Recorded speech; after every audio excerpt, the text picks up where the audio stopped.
With each passing day, it feels like we're getting closer and closer to a Lamar Jackson trade. He didn't play in last night's playoff game, which has led to a ton of speculation. Does he want to play for the New York Jets? Jets, Jets! Where do they stand with Lamar Jackson? Well, first of all, interesting note on the broadcast, Lamar Jackson was not there. He was not with his team, which is not entirely rare, guys, for injured players. Sometimes you don't travel players because of swelling. Makes sense, but he was not there. Lamar Jackson still dealing with that PCL sprain. And I got to tell you, I'm a little sad I'm not going to be discussing this for the next several weeks as the Ravens keep going on. Because we've discussed it so many times. But it was interesting to me to hear Marlon Humphrey, kind of a veteran spokesman for the Ravens after the game, say, we've seen Lamar in the facility. He's limping around. A lot of people don't see that. He's right. We've all been talking about, like you guys were saying, put a brace on it. Can he just go? Why is he not out there? People, Michael Vick's calling for just... He could not go. Now, for the Baltimore Ravens, their next step is to get to the offseason, which they are about to be in right now, start negotiating a long-term deal with Lamar. They went down the road a little bit before the season, did not get there. If they can't do a deal, he will get the franchise tag. Is it going to be the exclusive franchise tag where no one can touch him?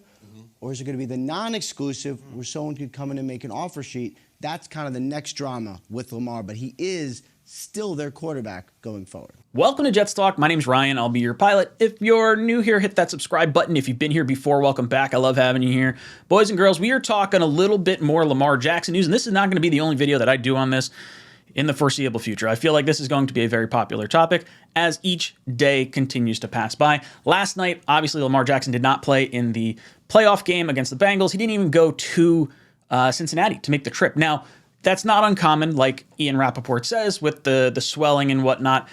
But Baltimore and Cincinnati is not that far away. You could have probably made the drive. I think the optics don't look that great. We've already heard some comments from some other players, J.K. Dobbins being one, saying if we had Lamar in there, we would have won last night's game. You saw Sammy Watkins speak out earlier in the week about how everyone gets banged up this time of year, and you kind of just have to go through it and get yourself out there. Don't have him run plays, just have him pass plays. Everything, sort of going on with Lamar Jackson. And are there situations where this could lead to a trade? And it certainly feels like it's going that direction.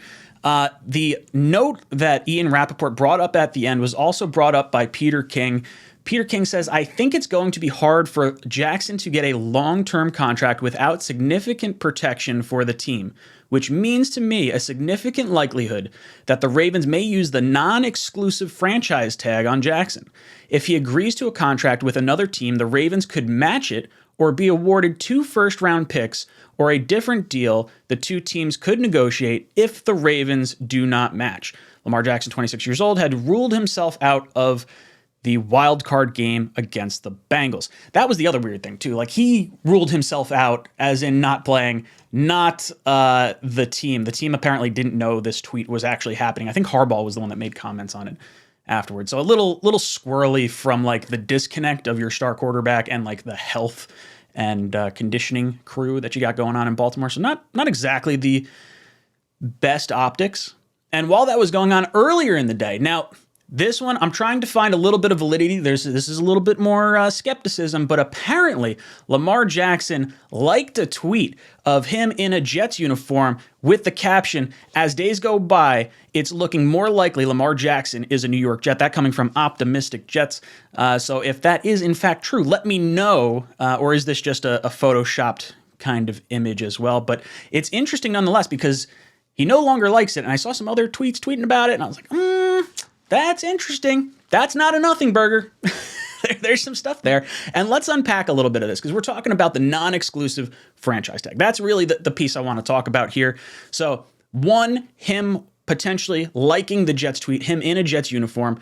Heck, it would make a whole lot of sense with him coming here. And then the non-exclusive franchise tag deal is something that I think is worth exploring here. Now, you heard it mentioned twice. If the team that signs Lamar, basically, he'll be allowed to test the open market. He can go out and talk to whoever he wants if he gets hit with the non-exclusive franchise tag. He can negotiate a deal. That deal gets signed. They hand that deal over to the Ravens. The Ravens get the first choice of, we want that contract. We're going to sign him. Now he's ours. Or we don't like that contract. We're going to take your 2 first-round picks and head out the door. Now, the other option potentially is, what was mentioned in the Peter King thing, is if there is a trade, they could negotiate a different trade instead of just the 2 first-round picks, but I think that would require the Ravens to actually sign that contract, and then the other team would have to fork over some more picks. I think that's how that would probably have to play out. Because if you could get Lamar Jackson for 2 first-round picks, you do that all damn day. Like, I'm sorry. I know there's questions about Lamar Jackson and his viability health-wise, which I think is, a little bit overblown. I understand some of the concern with him being a running-style quarterback, but he did not get hurt running the ball the last 2 times he was injured. The last 2 years, he got hurt from throwing within the pocket. He got hit and jacked up his ankle and his knee the last 2 years. So I'm not overly concerned to say, I don't want to say the least, but I'm not overly concerned about Lamar Jackson and where his health could potentially be going.